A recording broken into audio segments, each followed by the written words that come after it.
Esta charla que vamos a ver ahora es otra de las charlas que más veces he hecho fuera de este medio.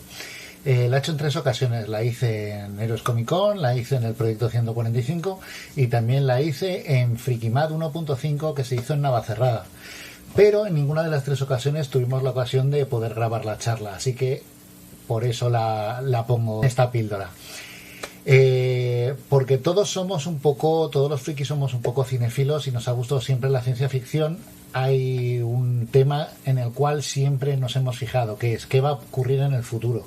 El futuro está muy abierto, pero cuando se escribe una historia, tú pones un futuro concreto, un año, un tiempo desde el presente, pero en algunas ocasiones este tiempo es alcanzado por el presente. De eso vamos a hablar, de futuros que ya hemos alcanzado. Espero que os guste.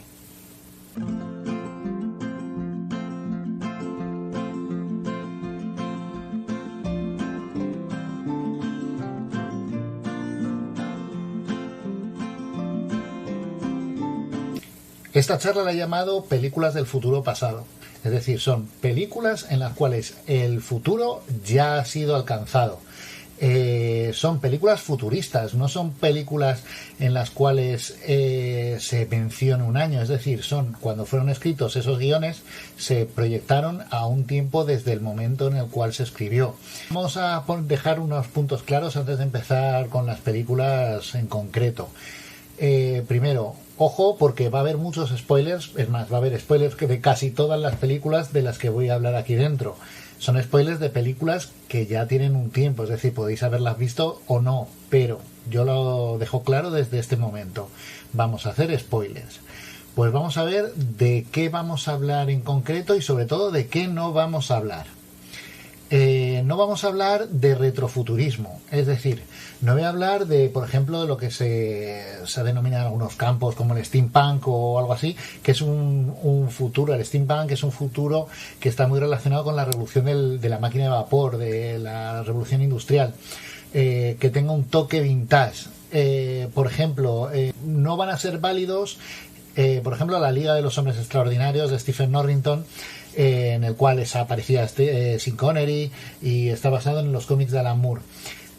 No vamos a hablar de eso porque sí, es un futuro desde el momento en el que está haciendo. En realidad no es un futuro, es como una especie de línea temporal alternativa en el cual están en su propio presente esos personajes. Tiene un aspecto neogótico, hacen muchas referencias literarias como el Nemo, Dorian Gray, Quatermain, Tom Sawyer, que todos más o menos van al nivel del mismo tiempo, pero en realidad no son futuristas. Sí, utilizan máquinas, utilizan aparatos voladores, utilizan submarinos, pero en realidad no es en el futuro, es en una realidad alternativa que ha optado por ese tema.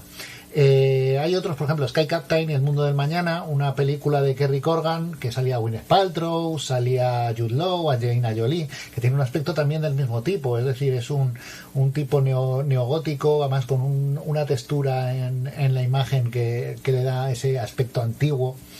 En el cual hay un plan para dominar el mundo, pero con robots gigantes, dirigibles, máquinas imposibles, pero ocurre en 1939, es un 1939 alternativo, es decir, tampoco es el futuro, porque además Sky Captain y El Mundo del Mañana se guionizó posteriormente a ese 1939, es decir, en realidad está contando una película de un pasado alternativo. ¿Qué no vamos a hablar tampoco? No vamos a hablar tampoco del efecto precuela. El efecto precuela es la saga X-Men, por ejemplo. La saga X-Men comenzó en el año 2000 con Bryan Singer. Nos cuenta que la película ocurre en un futuro cercano. Esa película sí podría entrar en este campo, pero tampoco data exactamente el año en el que va a ocurrir. Hace 2 películas más de esa saga, X-Men 2 y X-Men El Destino Final, pero luego más adelante X-Men Primera Generación de 2011, Matthew Vaughn nos cuenta la juventud de los mismos personajes en los años 60, en el año 62, un año 62 alternativo porque en el año 62 nos cuenta que ha habido mutantes. También ocurre también en la película de X-Men Orígenes Lobezno de 2009, también va a un pasado, que es cuando le meten en el proyecto Arma X y le meten el adamantium y todo eso, pero en realidad sigue siendo un pasado alternativo, no es un presente alternativo ni un futuro, que es lo que queremos en esta saga. Pero esa segunda saga, incluso la primera, si llegamos ya a días del futuro pasado, si nos cuentan un futuro, pero es un futuro basado en un pasado alternativo, por lo tanto tampoco podríamos considerarlo un futuro de nuestro universo. Eso tampoco lo vamos a ver, no va a ser ni un pasado alternativo ni un futuro basado en ese pasado alternativo, va a ser un futuro, digamos, si nos concentramos en que la realidad es la que ocurría en el año en el que fue escrito. En concreto, vamos a hablar de películas futuristas en el momento del estreno, o parte de ella. O sea, que sean del futuro, parte de ella. Es decir, puede ocurrir parte en el presente y parte de ella en el futuro. Pero futuristas en el momento del estreno. Y películas cuya fecha de acción o parte de ella ya hayan pasado a día de hoy. En realidad esta charla estaba pensada para hace 2 años. Pero todavía nos vale porque esos futuros ya han sido alcanzados. Hablaremos de alguna de ellas que han sido durante este intervalo en la parte final. Pero en sí, esas películas que ya estaban en el pasado, aunque son futuristas, siguen siéndolo. Vamos a hablar de algunas de ellas, no vamos a hablar de todas, porque si no nos podríamos tirar aquí toda la eternidad hablando de películas futuristas, pero lo vamos a relatar cronológicamente con respecto a la historia, no con respecto a la fecha de producción. Eso es importante. La primera película de la que vamos a hablar es El tiempo en sus manos de George Pal, es de 1960, y entonces nos vamos a parar en el año 1966. La película trata de un viajero en el tiempo que viaja desde finales del siglo XIX, principios del XX, a un futuro muy, muy, muy lejano, pero va haciendo distintas paradas. Y entre ellas, la última que hace es en 1966, que es posterior a la fecha del estreno. Fue de 1960, entonces viaja a 1966. Las fechas posteriores ya son muy posteriores, por lo tanto no entra en el cómputo de esta charla. Pero sí, cosas que podemos ver en ese 1966 alternativo para nosotros, pero que era algo futurible entonces. La película está basada en La máquina del tiempo de H.G. Wells y está protagonizada por Rod Taylor. La historia comienza en 1899, el protagonista crea la máquina del tiempo y viaja al futuro y para en varias ocasiones. En 1917 para por primera vez, y en 1940. En ese momento esas dos fechas son pasado, por lo tanto no hablamos en esta charla. Pero la tercera vez que para es en 1966, como ya hemos dicho. Y en ese momento ya lo que podemos ver son ciertas cosas que se preveían en los años 60. Estaba el miedo nuclear, sobre todo después de la Segunda Guerra Mundial. Estaba por ahí un satélite nuclear, se empiezan a sonar las alarmas, porque un satélite nuclear, no entendemos muy bien qué es lo que significa un satélite nuclear, que se va acercando a la ciudad y realiza un bombardeo que hace que todos los volcanes de la Tierra empiecen a dispararse a la vez, con lo cual se destruiría la Tierra por culpa de ese ataque nuclear. Corriendo se mete en la máquina del tiempo y lo pone en marcha ya y como loco, y se queda encerrado por debajo de la lava hasta el año, lo estoy leyendo, no lo creáis que tengo tanta memoria, y se crea en el año 802.701, que es donde aparecen luego los Morlocks y los Eloi, que son los habitantes de ese mundo del mañana. ¿Qué cosas vemos? Pues eso, que ha habido una guerra nuclear, que aparece gente con trajes antirradiaciones, así plateados, muy de la época, muy futurista. Todo lo plateado era muy futurista en aquella época. Aparece por ahí cosas como súper modernas, como televisores que eran de tubo todavía, las afeitadoras eléctricas, algo que era tal, un monorraíl. Ya sabéis que el monorraíl siempre ha sido como algo del futuro, muy de los Simpson y muy tal. Y eso es como se veía ese futuro, aunque solo eran 6 años de diferencia, porque estamos hablando de la película es del 60 y hablamos del futuro en el 66, pero ya había algo ahí como queriendo meter cositas del avance técnico y el miedo al ataque nuclear. Pasamos a la siguiente película y nos detenemos en una película del 75 de Stanley Kubrick, La Naranja Mecánica, en el cual nos lleva al año 1995. En aquel entonces era una película futurista. Entonces sigue la vida de un joven llamado Delage, el cual tiene mente como un poco ultraviolenta, en el cual le gusta, aparte de Beethoven y el sexo, le encanta la ultraviolencia. Sale con un grupo de amigos, se llaman los Drugos, y se dedican a divertirse pateando a mendigos y cosas así. Y luego van una vestimenta así un poco rara, así con mucho maquillaje, muy escenográfico. Es decir, es lo que pretendían, que es como aparentar las tribus sociales, las tribus urbanas, una tribu urbana ultra violenta en aquella época. Y es más, hay cosas que ven a lo largo de la película. Por ejemplo, el idioma en el que hablan no es un inglés habitual. En español, en la traducción también intentan que ese inglés que hablan no sea el español normal. Hablan el Nassat, que es como una mezcla de jergas, sobre todo el cockney y londinense, como que ha llegado a ser lengua normal en cuanto a la sociedad urbana. Que dejamos el diseño de ese futuro es muy setentero, la película del 75, entonces ese futuro en cuanto a diseño, en cuanto a localizaciones y eso es muy de los 70, los papeles pintados, el diseño multicolor, juegan mucho con los contrastes blanco y negro y todo eso, pero bueno, ese es el futuro que se preveía en el 75, que Stanley Kubrick siempre la parte de la imagen la tenía muy, muy clara. ¿Qué podemos ver? Las técnicas, pues que utilizan para escuchar música los minicasetes, las minicintas de cassette que se utilizaban para las grabadoras.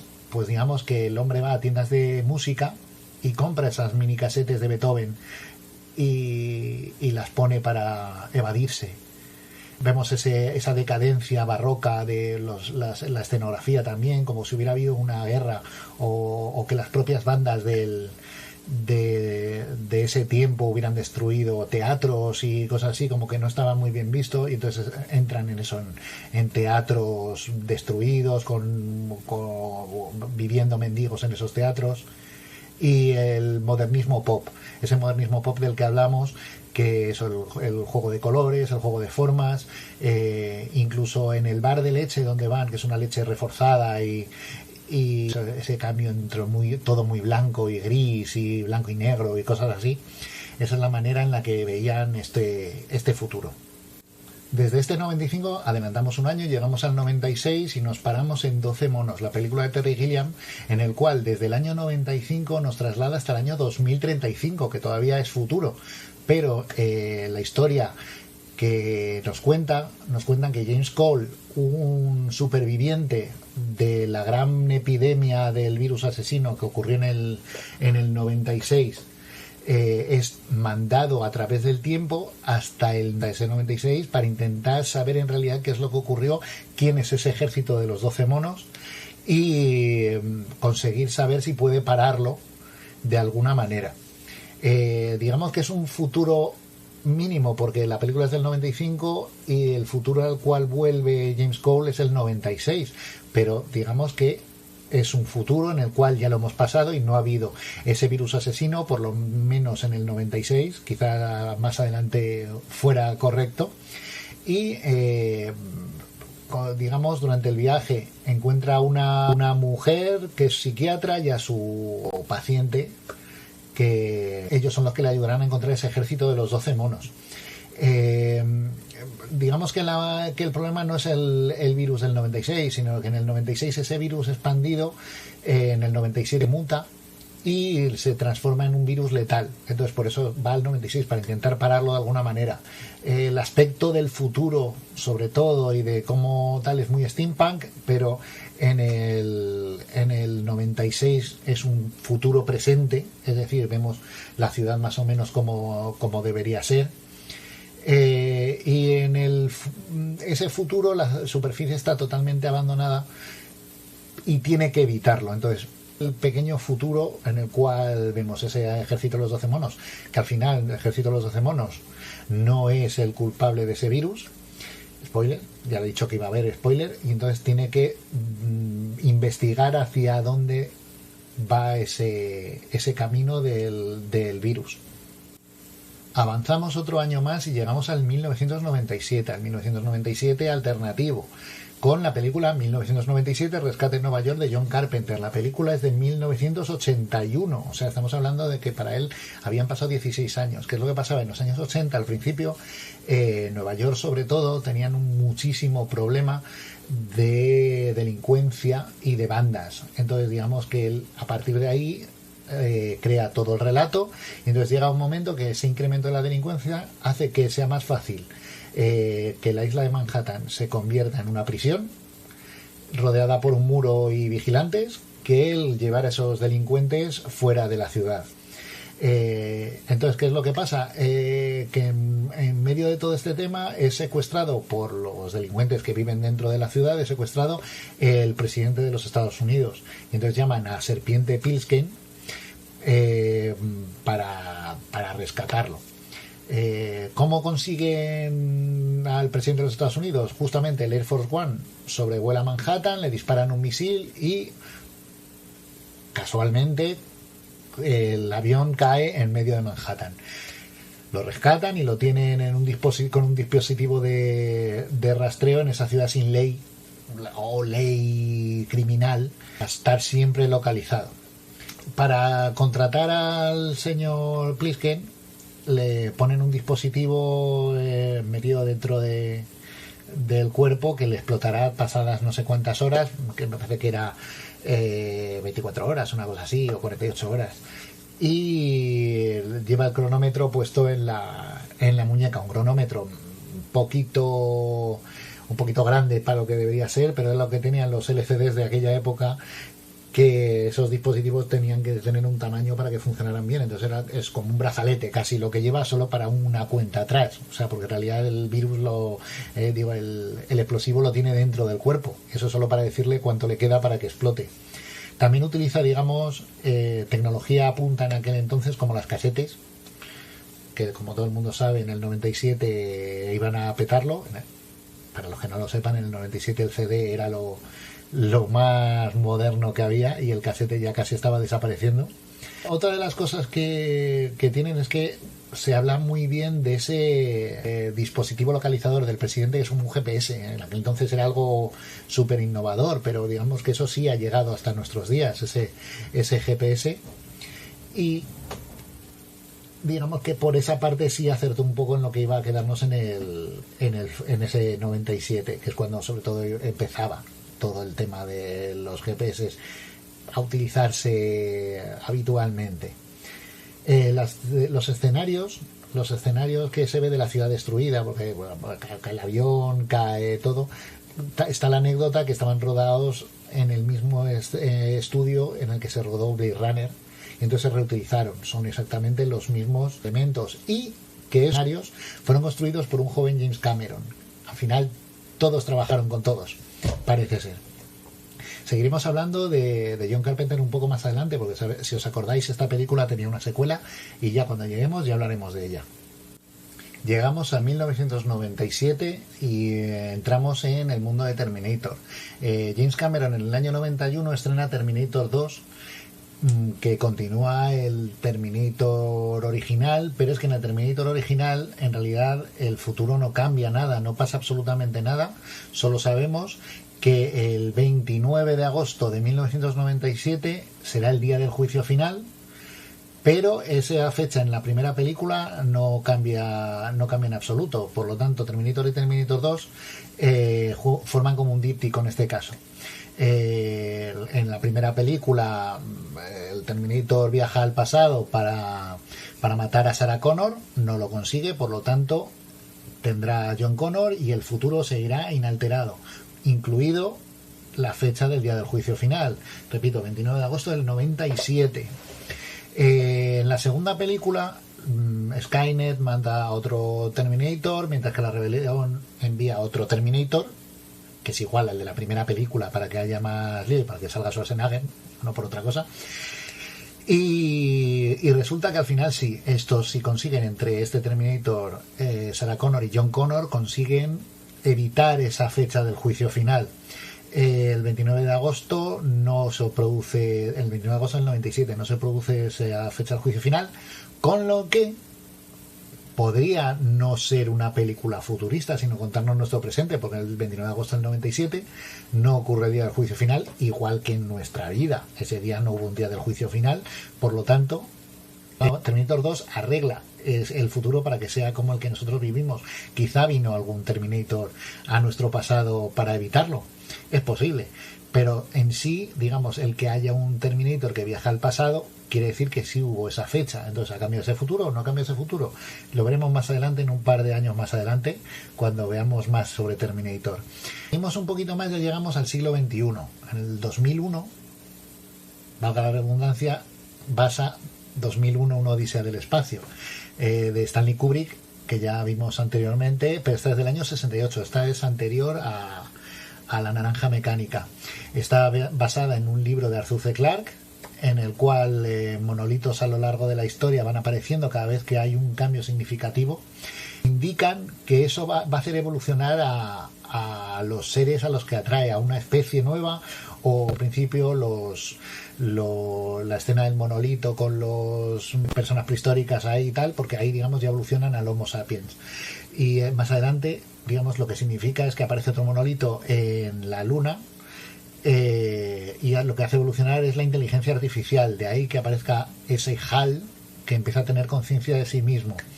Por cierto, HAL, si no lo sabéis, es una pregunta trivial típica. HAL es porque no les dejaron IBM utilizar su nombre, y entonces el señor Stanley Kubrick, no sé si es Stanley Kubrick o Arthur C. Clarke, no sé cuál de los dos fue el primero que lo hizo, pero restó una letra a cada sigla IBM y puso la que va antes de la I, va la H, la A y la L, HAL. Por eso es HAL, M de IBM, que era como había pretendido en un principio hacerlo.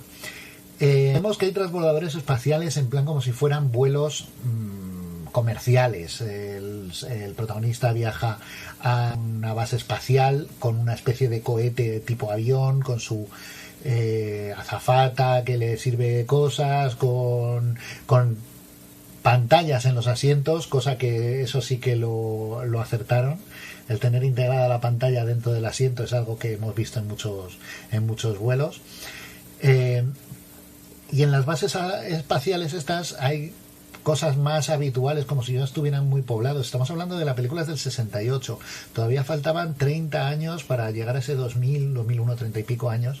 Entonces, en 30 años ya pretendían que en esas bases espaciales hubiera hasta hoteles. Un hotel Hilton, creo que es el que sale en la película, en el cual tiene ahí una entrada, y que se pueden hacer videollamadas. Lo llaman picture phones en aquel sitio, pero es como una gran pantalla y poder hablar a través de las ondas en vez de por teléfono, pues con esa pantalla, como vamos, una videollamada como las que hacemos actualmente. Hay cosas en las cuales se acierta, cosas en las que no. Lo de las bases espaciales y los vuelos comerciales al espacio todavía no es algo habitual, sobre todo porque es un vuelo que parece como que está muy asentado, como si fuera un vuelo regular, no en plan de, no, yo tengo 1.000 millones, me lo voy a pagar porque soy un rico y quiero disfrutar de ese vuelo espacial. Como la comida, se ve que hay como bandejas de comida preparada, van a un sitio a pedir esa comida, que parece que hay mucha variedad, parece que es comida liofilizada como la de los astronautas, pero que es como, ya hemos avanzado, ya no solo son barras de proteínas y cosas así, sino ya puedo hacer una alimentación gourmet. Entonces, pues, esa es otra de las cosas que tampoco hemos llegado muy allí. Seguramente haya habido científicos que lo hayan visto, lo digo, mira, qué idea lo de las pantallas en los asientos de los aviones, aprovechamos el espacio. Yo creo que fue algo así, que el que lo ideó vio la película y le gustó la idea. Si seguimos un poco más adelante, llegamos al 2004, y que ocurre un año después de cuando fue estrenada, que es Terminator 3, la rebelión de las máquinas. Hay gente que dice que esa película no debería formar parte del universo Terminator, como otras posteriores. Pero bueno, es del universo Terminator, aparece Arnold Schwarzenegger, aparece Skynet. ¿De qué va esta película? Pues si en la primera película intentaban matar a Sarah Connor antes de que tuviera John Connor, en la segunda película tratan de matar a John Connor cuando es niño, pues en esta intentan viajar al pasado para matar a John Connor cuando ya es adulto. Y esta vez han dicho que es mucho mejor mandar a una cyborg femenino nadie sabe si los androides tienen sexo, pero es una Terminatrix. Y parece ser que algo que queda claro desde el principio es que si hay una Terminatrix quiere decir que al final Skynet sí se hizo con el control de todo, porque si no, no podría haber mandado a otra Terminator al pasado. Repito, pasa en el 2004 y en el 2004 no hay variación, es el presente, y entonces no vemos cosas raras como coche volando y cosas así. Es decir, es el presente en el cual ha venido un algo del futuro a intentar matar a John Connor. Resulta que el gobierno de los Estados Unidos sigue adelante con un proyecto llamado Skynet, que ya veíamos en Terminator 2, que es un poco de inteligencia militar. Entonces, todo esto nos lleva a... Podría ser lógico que es que en realidad el futuro, si ya ha venido alguien del futuro, no se puede cambiar, o no se puede cambiar del todo, más bien es lo que dice esta película. Es decir, lo único que he conseguido es retrasar esa fecha del juicio final. Ahora es el 25 de julio de 2004, año en el que transcurre la película. Y da a entender que hagan lo que hagan, al final el día del juicio se va a producir. El final de la película es ese. Al final lo que son lanzados todos los misiles y destruyen el planeta. Y lo único que trata John Connor es de sobrevivir a ese ataque. Se mete en un búnker del gobierno y es donde consigue sobrevivir para luego ser el líder de la resistencia que va a acabar con Skynet de alguna manera. Al final es todo un poco la pescadilla que se muere de la cola, o el teorema de la gallina y el huevo. ¿Qué fue antes? ¿Que Skynet viajara al pasado para matar a John Connor, o John Connor para luchar por la resistencia e intentar acabar con Skynet? Pues ahí está el tema. Llegamos a 2009 con una película de Geoff Murphy del 92 que se llama Free Jack sin identidad, en la cual todo se basa que hay una gente que es súper millonaria en unas ciudades del futuro súper grandes, súper técnicas y tecnológicas, en la cual consiguen la inmortalidad buscando a gente que está a punto de morir en el pasado. Viajan al pasado, cogen a esa persona que está a punto de morir, la traen al futuro, es introducir la mente de ese millonario en ese cuerpo. En realidad el muerto sigue muerto en el pasado, con lo cual no variaría, digamos, nada de ese presente, porque sigue muerto, es decir, ha desaparecido su cadáver, es lo único que ocurre. Pero en el futuro ese multimillonario vive más años porque vive en un cuerpo más joven.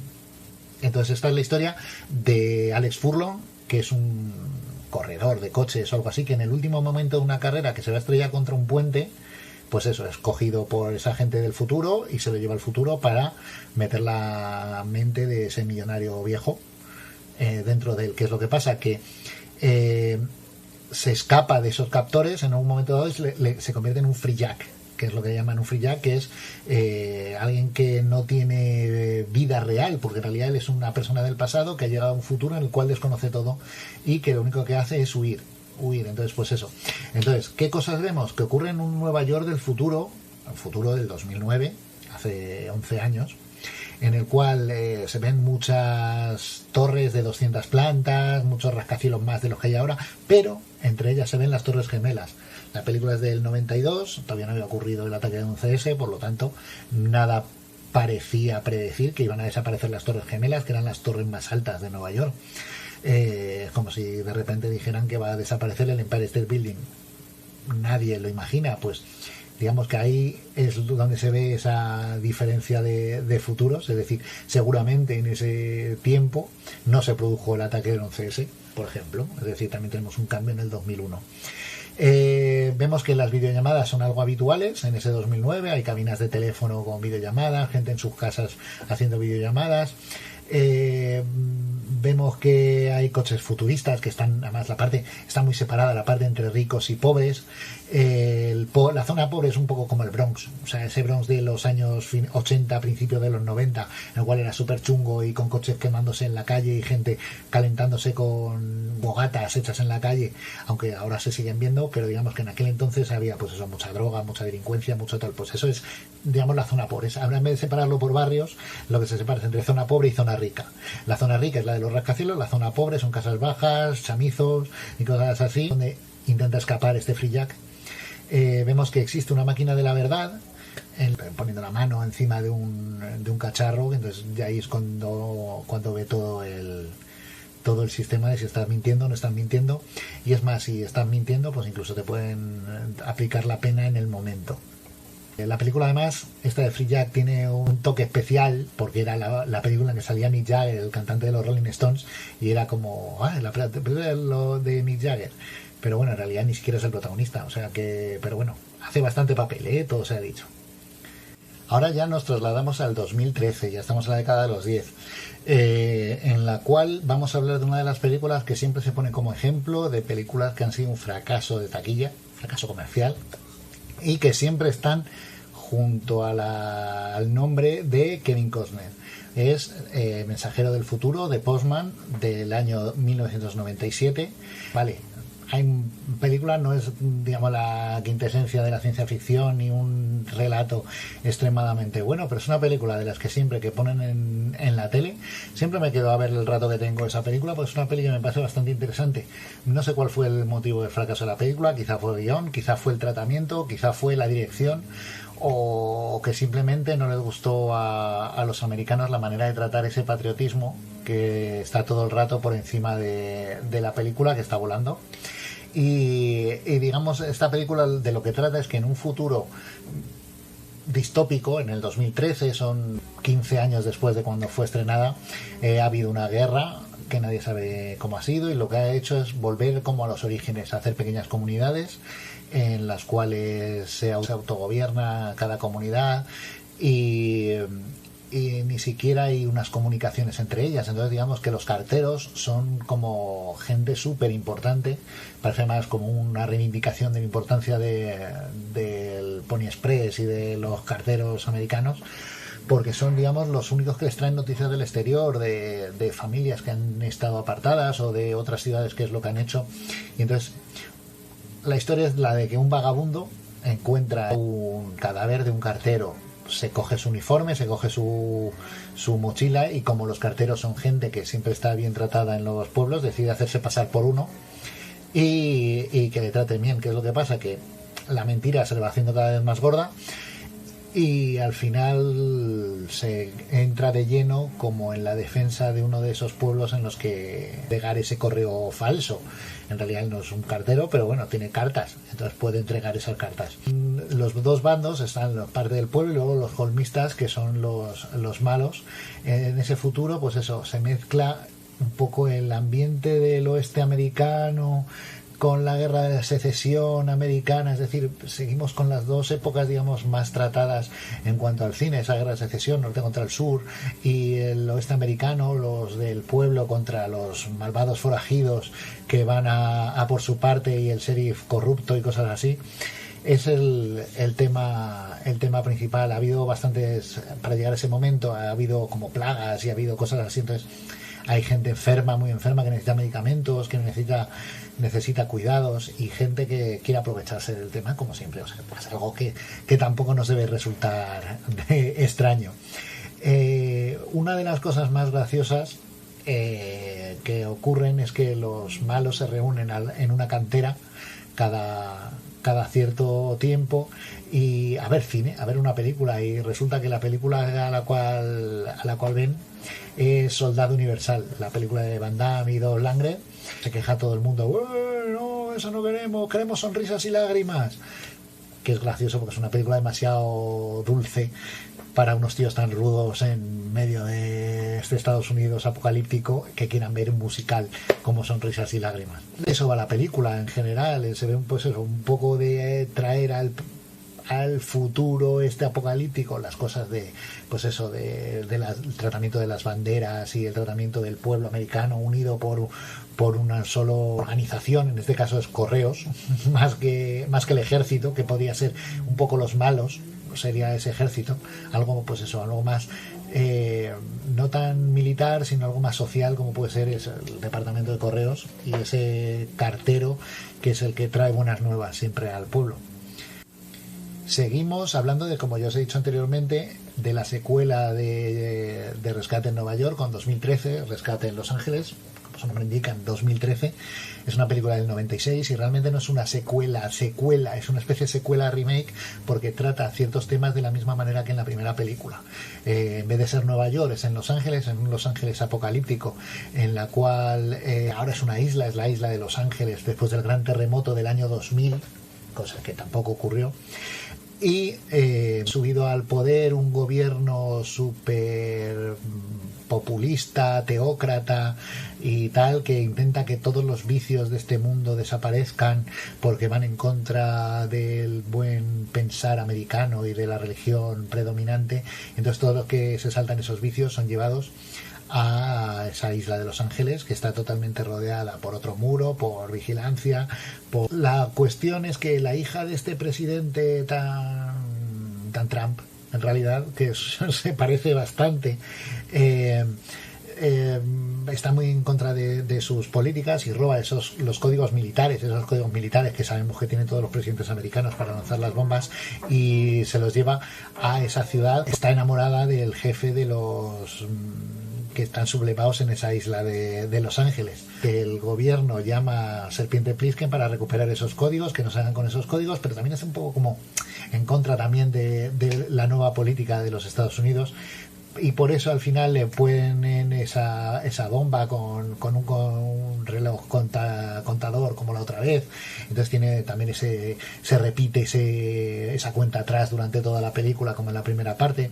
Cosas que vemos en esta que no veíamos en la anterior es que ha pasado ya un tiempo en cuanto a la técnica cinematográfica y los avances tecnológicos también han avanzado, en que hablan de los hologramas 3D, unos vídeos 3D, van rodándole en 3D para poder determinar absolutamente todo donde se van moviendo y retransmitirlo a través de la televisión y cosas así. Sabemos que también hay una obsesión tremenda por la cirugía estética. Recordemos que en los años 90 eso estaba en boga de la época, las supermodelos por un lado y la cirugía estética por otra.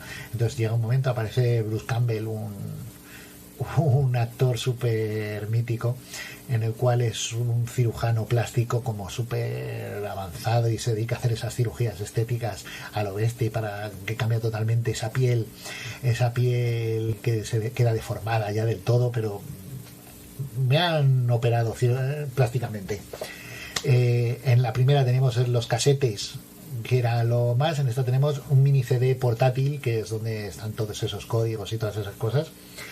Y pues eso, hemos cambiado el 2013 por los CDs. En el 2013 ya los CDs ya estaban desapareciendo, estaba casi todo el streaming, y menos unos mini CDs, que eso no los ha llegado a usar casi nada. La quiebra de Disney, aparte de que en Los Ángeles hubo un terremoto, Disney ha quebrado por culpa de Disneyland de París. Lo hablan así directamente. En aquel entonces hubo una especie de crisis en el parque temático en París, y digamos como que hubiera seguido y que hubiera sido esa la culpa de la quiebra de Disney, y lo hablan así, la quiebra del desastre de París lo llaman, y se ve desde un helicóptero como está apagado todo Disneyland, y es hasta gracioso porque tampoco es algo que haya ocurrido. Es más, ahora Disney está ahí a tope. Y los malos, digamos, es una mezcla del Che Guevara con Sendero Luminoso, malos centroamericanos que estaban ahí siempre en Estados Unidos, como vosotros sois los malos, aunque aquí realmente los malos no son del todo los que de un principio te dicen que son los malos, sino que también el gobierno es malo. Entonces un poco de crítica, todas las dos películas son un poco de crítica social de lo que se veía en la época. En 1987, Paul Verhoeven nos dejó una de las películas más míticas de la historia del friquismo, que es Robocop. Robocop está en un Detroit del año 2015 y nos habla de Murphy, que es un policía llegado a la comisaría del viejo Detroit, que es un sitio súper chungo y súper malo, que en su primera misión casi es tiroteado salvajemente por una banda de delincuentes, y irán como conejillo de indias para meter su mente en Robocop, en el robot cyborg policía, pero vamos, le borran la memoria, aunque al final podemos ver que no se la pueden robar del todo. Todo ocurre en el viejo Detroit, un Detroit destruido que está en decadencia, que de algo, pues eso, han dejado morir poco a poco, y están intentando crear un nuevo Detroit con dejarlo de esa pobreza que se está viendo, y que hemos podido ver que ha ocurrido más o menos como en la realidad gracias a la crisis financiera. Entonces esa nueva Detroit se va a llamar Delta City, directamente a quitarle el nombre de Detroit y va a ser Delta City. Cosas que tiene este cyborg, pues la pistola que la tiene metida en la pierna porque es una pierna robótica, o tiene la visión mejorada, el punto de mira que lo tiene en la visión, puede conectarse en ordenadores con un pincho que le sale de la mano, y que realmente es una manera de conectarse a los ordenadores que en aquella época era muy novedosa. No eran cosas de disquetes o cosas así, ni cables muy gordos, y ahora mismo nos parece lo más normal del mundo porque no deja de ser un USB. ¿Qué más cosas? La tecnología tampoco en sí, quitando el Robocop, no ha avanzado demasiado. Sigue habiendo televisores de estos de tubo de imagen, sigue habiendo VHS, los teléfonos más o menos como había entonces. Estamos hablando de una película de mediados de los 80, de mediados finales de los 80. Y cosas que es graciosa, que le gusta mucho meter a Paul Verhoeven, son toquecitos frikis dentro de la película como anuncios.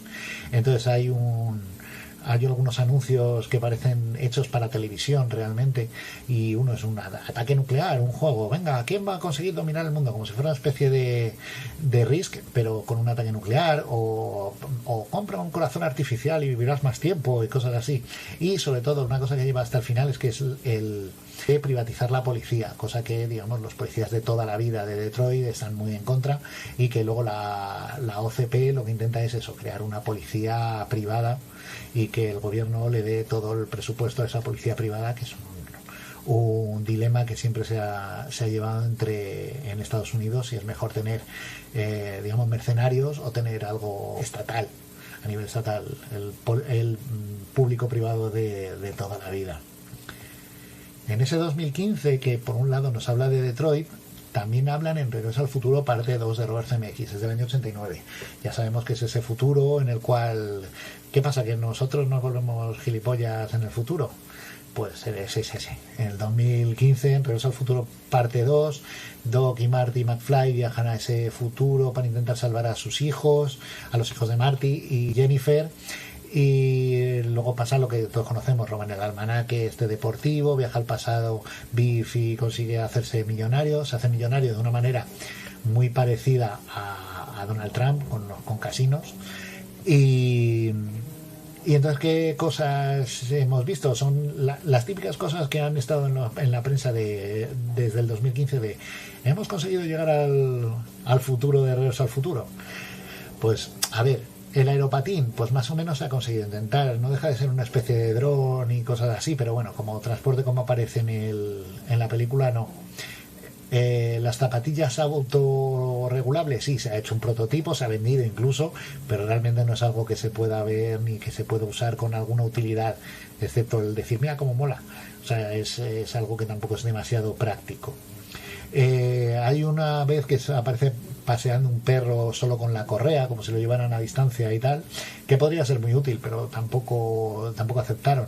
Videollamadas sí, además aparecen en una pantalla gigante con un proyector y cosas así que sí se pueden hacer, pero esas videollamadas hay una muy, muy concreta, que es que despiden a McFly del futuro a través de un fax. El fax es algo que en el futuro, en el 2015, creo que solo quedan 4 y que se usan 2. O sea, es la diferencia. La moda tampoco aceptaron mucho, querían poner cosas como hasta divertidas, llevar 2 corbatas a la vez, o una chaqueta que se autoseca cuando se moja, y cosas así. Y otras cosas que sí, que son las gafas de realidad virtual. De esas hay muchos tipos. No han llegado a cuajar del todo en ningún momento, pero esas sí que se ha podido arreglar. Ahora vamos a hablar de una de las películas top de la ciencia ficción de todos los tiempos, que es Blade Runner, del año 82, de Ridley Scott, y que ocurre, como todo el mundo conoce, en Los Ángeles en 2019. Entonces os preguntaréis, ¿por qué en el cartel pone 2016? Pues porque en el 2016 es la primera fecha que se da en la película que ya cuenta como futuro, que es la creación de los replicantes. Los replicantes nacen en el año 2016, y como tienen una duración de 4 años, pues en el 2019 es cuando se van a apagar. Entonces es el tema de la película, por eso pone 2016, aunque ocurre en 2019 toda la película, pero ya suponemos que 3 años antes más o menos no ha cambiado tanto la sociedad. La película, para los que no lo sepa, es que hay un Blade Runner, que es un cazador de replicantes, que son robots creados para hacer tareas que en las colonias, sobre todo, con aspecto humano. Entonces, a este Blade Runner se le asigna la tarea de tener a unos replicantes que han llegado a la Tierra, cosa que tienen prohibida.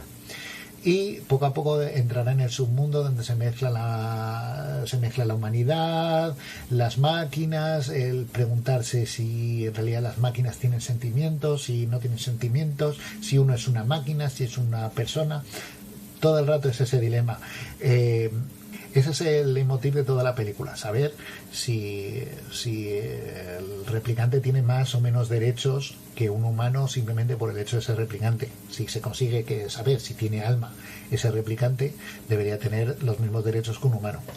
¿Qué cosas vemos en esta película? Vemos coches voladores, vemos una gran masificación en las ciudades, una contaminación que no se puede casi ni respirar, mega edificios, pero en plan de edificios sobre edificios sobre edificios, torres gigantes en forma de pirámide, carteles publicitarios gigantes por todo la ciudad. Los replicantes que, digamos, lo que intentan es eso, esconderse y que parezcan humanos. Cada uno se dedica a una profesión distinta dentro de la ciudad, y este Blade Runner tratará de encontrarles y acabar con ellos. O sea, en realidad el objetivo del Blade Runner es acabar con ellos, aunque luego tenga sus dudas y sus cosas.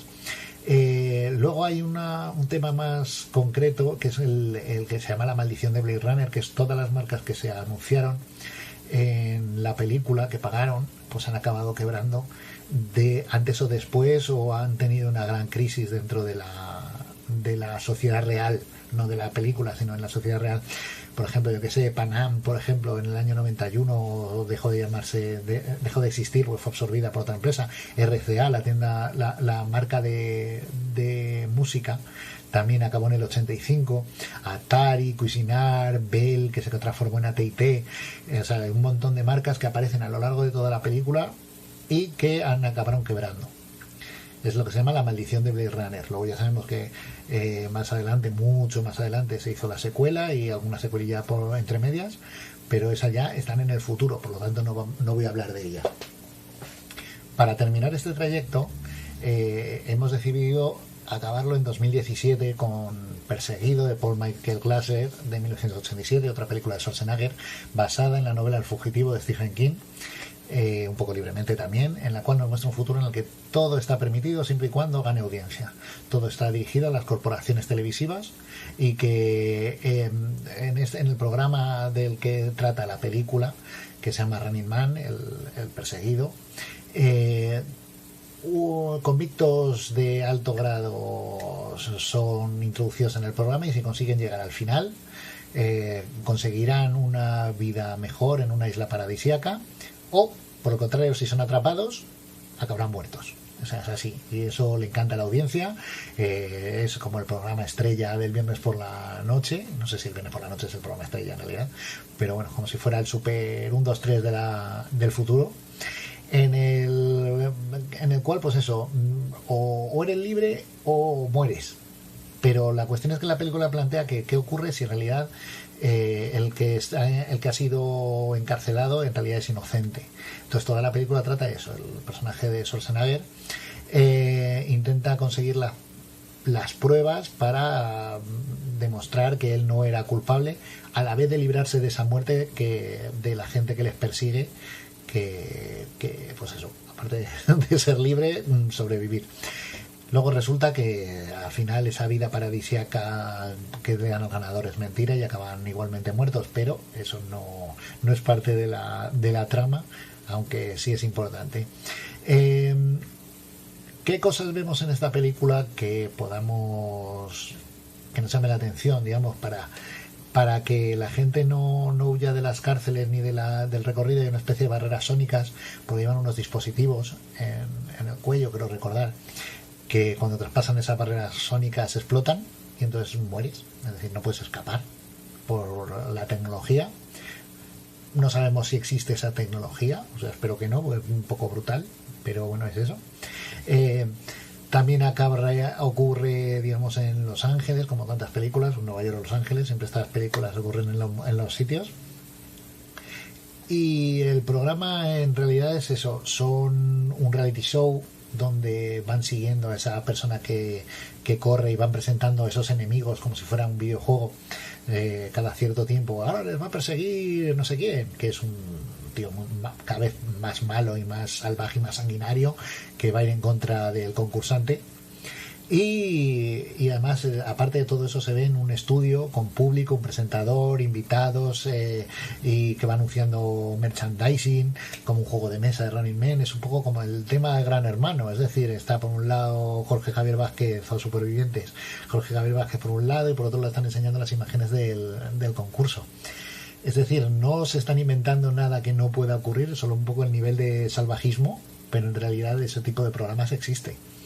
Cosa que un poco, si nos vamos calmando un poco, parecía llegar en los años 2000, 2005, 2008, que podíamos llegar a ese nivel. Además mezclan un poco el tema de los concursos salvajes japoneses que todo el mundo conoce por series y por programas de televisión, que son un poco hacer sufrir al concursante.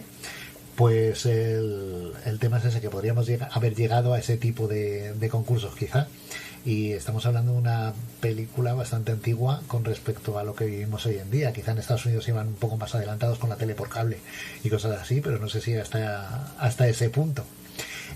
También hay unas gracias que meten por ahí, que son anuncios publicitarios de otros programas, de otros concursos, como Escalada por Dólares, donde hay para conseguir el dinero que está atado en la parte de arriba de una soga, tienes que intentar cogerlo mientras abajo hay unas fieras que te devoran si te caes y cosas así. Es decir, llevar el espectáculo al máximo es el leitmotiv de la película. Hemos llegado a lo que te digo. Esta es la última película que teníamos preparada en la charla. Esta charla, repito, la hicimos en el año 2017-2018, por eso se acaba en este momento. Hay más películas que han ocurrido futurísticamente en 2018, 2019 y 2020. Por ejemplo, en 2020 Pacific Rim, la película de Pacific Rim, es una de las películas que ocurren en este año, y yo no sé si por culpa de la pandemia global y cosas así, no va a ocurrir el que haya robots gigantes contra series de otra dimensión que entran a través de una grieta en el Pacífico, pero yo no lo veo muy claro. Siempre va a haber películas y cada vez nos vamos a ir acercando, porque el cine lleva mucho tiempo haciendo películas futuristas, y entonces cada vez van a ir apareciendo más y más películas en las cuales alcancemos ese futuro y que veamos si han acertado, si no han acertado o en qué han acertado, porque algunas tienen su toque, en que sí hay cosas que ocurren, pero hay otras que no. La cinta de vídeo, por ejemplo, de la última película, pues esa no. Pero lo de los programas realities, pues está muy cerca. Pues eso, hay un poco de cal y un poco de arena. Es la manera de hacerlo. Pues hasta aquí ha sido la charla esta de películas del futuro pasado. Espero que os haya gustado. A mí me gustó muchísimo preparármela, volver a rever todas estas películas, que las había visto, pero hace muchísimo tiempo algunas de ellas, y poder sacarle jugo a cada una de ellas. Si no las habéis visto algunas, siento haber contado spoilers, pero os recomiendo verlas, porque muchas de ellas son bastante divertidas. Y nada más, espero que os haya gustado esta charla. Nos veremos en alguna charla más, en alguna píldora, en lo que sea. Por favor, suscribiros, porque cuanto más seamos, más fuertes seremos. Y nos vemos en la próxima. Nos vemos.